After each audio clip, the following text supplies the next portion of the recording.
Morning students. आज हम lesson 14 read करेंगे। शॉर्ट में इसकी समरी समझेंगे जिसका नाम है द वाइस लीडर। ठीक है, तो जो लीडर है इस स्टोरी में उसको वाइस कहा गया है। ठीक है, उसको बुद्धिमान कहा गया है, वो एक बुद्धिमान लीडर था। तो उसी के बारे में हम रीड करेंगे। ठीक है, तो देखिए इसमें क्या होता है, ये स्टोरी इसको हम आपको विदाउट रीडिंग के और शॉर्ट में समझा दे रहे हैं। इसमें क्या होता है कि एक कारावान जो होता है, मतलब जो डेजर्ट में, जो रेगिस्तान एरिया में, जो अपने कैमल पर जो ऊंट पर सामान लेके और एक से दूसरी जगह जाते हैं उसको बोलते हैं कारावान। बहुत सारे लोग होते हैं, झुंड का झुंड जाता है जो, उसको बोलते हैं कारावान। ठीक है, तो वही निकल रहा था एक बहुत बड़े डेजर्ट से। तो वहां पर उनके बहुत सारे मर्चेंट्स थे, मतलब नौकर थे। वहां पर उनका एक राजा था और वो लोग निकले जा रहे थे। तो उन्होंने वो लोग एक दूसरे से बात करते थे कि अब यहाँ पे आगे क्या आएगा। वो लोग एक दूसरे से ये बात करते थे कि अब मतलब इसके आगे कौन सा एरिया उनको पड़ेगा। तो देखिए इसमें दिया गया है कि आगे चलते चलते चलते चलते उनके जो कोचमैन थे, मतलब जो उनके हेड थे कारावान के, उनने मर्चेंट से पूछा क्या तुमने वाटर मतलब पानी को सेफ रखा है, तो अच्छे से रखा है। तो उन्होंने कहा कि हाँ, पूरे मटके जो हैं हमारे वो भरे हुए हैं और हमको पानी की कोई भी दिक्कत नहीं होगी। ठीक है, तो उन्होंने कहा, जो मर्चेंट जो कोचमैन थे उन्होंने कहा कि वो तो सब भरा हुआ है, लेकिन अगर हमारा पानी खत्म हो जाता है तो हमको यहाँ पर सभी को यहाँ पर बहुत ज्यादा गड्ढा खोदना पड़ेगा और कुआं खोद के हमको वहां से पानी मिलेगा, नहीं तो दूर दूर तक यहाँ पर पानी नहीं है, तो हमको पानी बचा कर रखना पड़ेगा। ठीक है, तो और मैं नहीं चाहता हूँ कि मेरे मर्चेंट्स को इतना मेहनत करना पड़े। ठीक है, तो उन्होंने ऐसा कहकर उन्होंने कहा कि अब तुम लोग इसको देखो और तुम लोग कहो कि तुम लोगों को वाटर सेफ रखना है। ठीक है, और फिर उसके बाद जो उनके मर्चेंट्स थे वो आगे बढ़ने लगे और आगे बढ़ने के बाद जैसे ही वो आगे बढ़ रहे थे तो उनको एक कारवान और मिला जो उनको क्रॉस कर रहा था। ठीक है, तो वो कहाँ से था, उन्होंने पूछा कि आप कहाँ से हैं। तो उन्होंने बताया कि सर हम काशी से हैं और हम भी ये डेजर्ट को क्रॉस कर रहे हैं। ठीक है, तो उन्होंने जब ऐसा बताया तो वो लोग पूछने लगे कि आपके पास ये पानी है और तुम लोग बहुत ज्यादा थके हुए लग रहे हो, तो तुमको एक फॉरेस्ट में रुक जाना चाहिए। फॉरेस्ट में रुक जाना चाहिए क्योंकि आगे यहाँ से एक फॉरेस्ट, बहुत अच्छा फॉरेस्ट है, वहाँ आराम करना चाहिए, फिर आगे बढ़ना चाहिए। और उसके बाद उन्होंने बताया, ओल्ड लीडर से दूसरा जो कारावान था उन्होंने बताया कि वहाँ पर बहुत सारे पॉन्ड्स हैं, मतलब झील, तालाब, कुएं बहुत सारे हैं वहाँ पर, और वहाँ पर ट्रीज हैं, फ्लावर्स हैं, और वहाँ बहुत ज्यादा बारिश भी हो रही। ठीक है, और उनके यंग लीडर ने उनको ऐसा बताया। तो फिर उन्होंने कहा कि तुम अपने साथ इतना सारा पानी क्यों लेकर जा रहे हो, वहाँ पर तो तुमको पानी मिल जाएगा।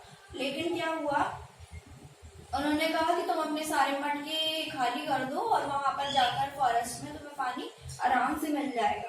तो जो उनका लीडर था, जो फर्स्ट कारावान का लीडर था, उन्होंने कहा कि थैंक यू सो मच, मतलब आपकी सलाह के लिए बहुत बहुत धन्यवाद, लेकिन हमें हमारे साथ पानी रखना बहुत ज्यादा अच्छा लग रहा है और हमें ये सही लग रहा है, इसलिए हम अपने साथ पानी रखेंगे। ये हमको कभी हार्म नहीं करेगा, मतलब नुकसान नहीं पहुंचाएगा, इसलिए हम इसको अपने साथ रखेंगे। और वो जो दूसरा कारावान का जो लीडर था वो चेहरे बनाने लगा और फिर उसके बाद वो वहां से चला गया, अपने रास्ते पे चला गया। देवर सिंह जो दूसरे मर्चेंट थे उन्होंने कहा कि वो सही कह रहा था, अगर यहाँ पे आगे फॉरेस्ट है और हम इतनी स्पीड से, और हमारे पास इतने सारे मटके पानी से भरे हुए, वैसे ही कैमल्स पे बहुत लोड है, तो अगर हम इनको खाली कर देंगे तो हम जल्दी जल्दी पहुंच जाएंगे। ठीक है, तो ऐसे एक मर्चेंट कहने लगा when there are lakes, और फिर वो यही बातें करने लगे एक दूसरे से कि जब वहां पर लेक्स है, सब कुछ है, तो हम इतना पानी लेकर क्यों जा रहे हैं। लेकिन फिर उसके बाद जब हाँ, फिर उसके बाद ऐसे सुनने के बाद जब वो ओल्ड लीडर था, जो उनका लीडर था, उसने बताया कि वो मैन ईटर डेविल्स है, मतलब वो आदमी खाने वाले लोग थे, ठीक है। और वो हमको पानी हमारा खाली इसलिए करवा रहे थे ताकि वो हमको इजीली मार सके और खा सके। Keep it in mind. उन्होंने बताया कि अपने दिमाग में बिठा लो कि यहाँ कोई फॉरेस्ट नहीं है, यहाँ कोई पॉन्ड नहीं है, यहाँ पर कोई तालाब नहीं है, कोई टैंक नहीं है, और हमें इससे ही आगे चलना है और अपने रास्ते पर चलना है। और फिर कारवान जो है वो चलता गया, ठीक है। उसके बाद क्या हुआ, वो लोग ऐसे बात करते रहे एक दूसरे से, जो ओल्ड लीडर था उनकी बुराई करते रहे। और फिर उसके बाद थोड़े से आगे वो गए, तो थोड़े से आगे जाकर उनको स्केलेटन्स मिले बहुत सारे, ठीक है, जो हड्डियां होती हैं, जो जिनको मार दिया जाता है और उनका मांस खा लिया जाता है, या उनका मांस सड़ जाता है, तो स्केलेटन बचता है, ढांचा जिसको बोलते हैं, वो वहां पर बचा हुआ था, वहां पर रखा हुआ था, या वहां पर पड़े हुए थे, और उनकी सिर्फ हड्डियां ही हड्डियां बची थी। तो जैसे ही सबने वो देखा स्केलेटन, तो उन्होंने कहा कि ये देखो, ये हमको स्केलेटन्स ये इंसानों के दिख गए हैं। तो दूसरे जो मर्चेंट्स थे उन्होंने उनसे माफी मांगी, ओल्ड मर्चेंट थे उनसे, उनके लीडर थे उनसे माफी मांगी कि हमको पहचानने में उनकी गलती हो गई, और हमको ये विश्वास नहीं हो रहा है कि वो मैन ईटर डेविल्स थे और तुम गलत नहीं थे। लेकिन ये बताओ कि तुमने ये कैसे पहचान लिया कि यहाँ पर कोई फॉरेस्ट नहीं है या कोई पानी का कोई स्रोत नहीं है। तो उन्होंने कहा कि जैसे ही उसने कहा कि यहाँ आगे फॉरेस्ट है और वहाँ बहुत ज्यादा बारिश हो रही है, तो उन्होंने ऊपर आसमान की तरफ देखा, वहां पर एक सिंगल क्लाउड भी नहीं था जिससे वो पहचान सके कि बारिश सही में हो रही है। तो उन्होंने भाप लिया था, उन्होंने जान लिया था कि ये हमको खाना चाहते हैं और मारने के लिए ये हमको